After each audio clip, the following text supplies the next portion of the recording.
Nakaka-open kanina. Ito mga kapatid, oh. Ganyan. Lumayo tayo doon sa bahay. Ayun yung ginamit natin sa sasakyan. Kulong-kulong. Ito yung bahay natin doon. Sa ng bundok. Punta tayo dito dahil malakas ang tugtog doon sa kalapit bahay namin. Eh, hindi pa tayo na-monetize mga kapatid. Baka magkaroon tayo ng violation. Kaya lumayo tayo. Hindi tayo makapag-content doon mga kapatid. Kaya dito. Labas tayo dito muna. Ayan. O, tingnan nyo dong. O, yung panabi ng bundok. Parang malabo mga kapatid. Eh, kasama ko itong apo ko.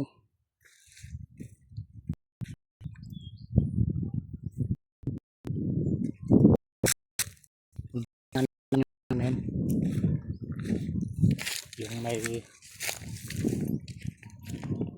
tabi ng ilog. Tingnan natin kung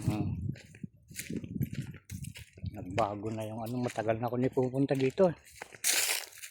Siguro mga ano na. Mga 8 taon siguro. Di ako nakakapunta rito. Ang lapit-lapit lang mga kapatid. Ang lapit. Doon lang. Bahay na. Sawi doon.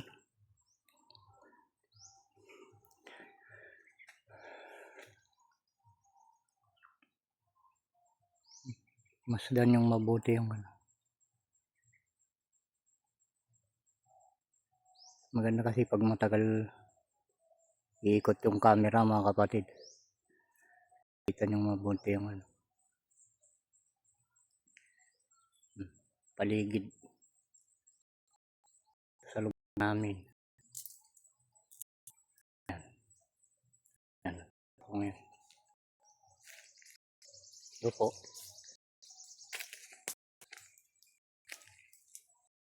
Maingay kasi doon.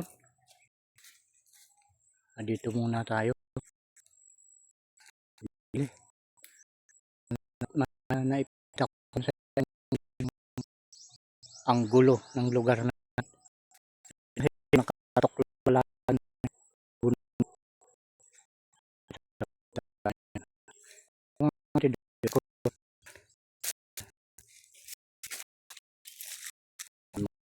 tinamaan na ng kaya ano natuyot na. So, hindi pa ganong wala pang ganong laman eh. Binanata ng init ng panahon. Ayan. At mga kapatid ko yun. Paninyo rito o yun. Yun talagang wala pang laman.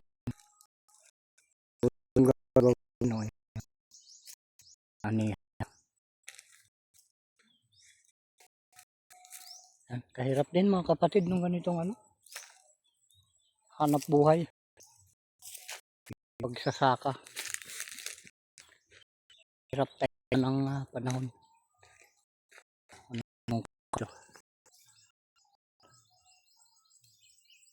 Kilala ng kapatid ko nung kain na to. Kalimutan ko ng pangalan. Malaki naman yung puno. Oh.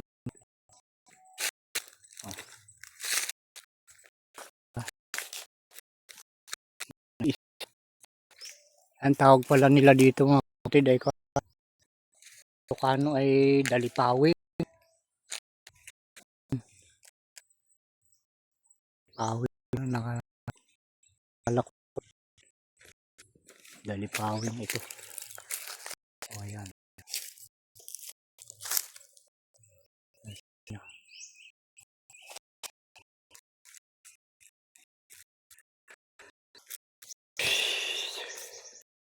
Grabe. Bagay talagang ito na yung ano, bugso ng init talaga. Alas 10 na mga kapatid.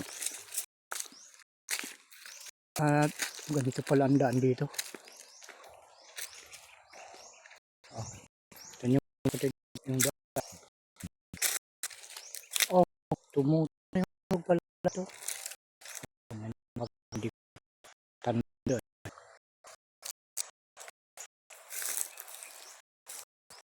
Yan. Dito sa lock.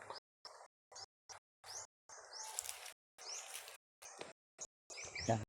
Kita ko lang yung pang lugar namin.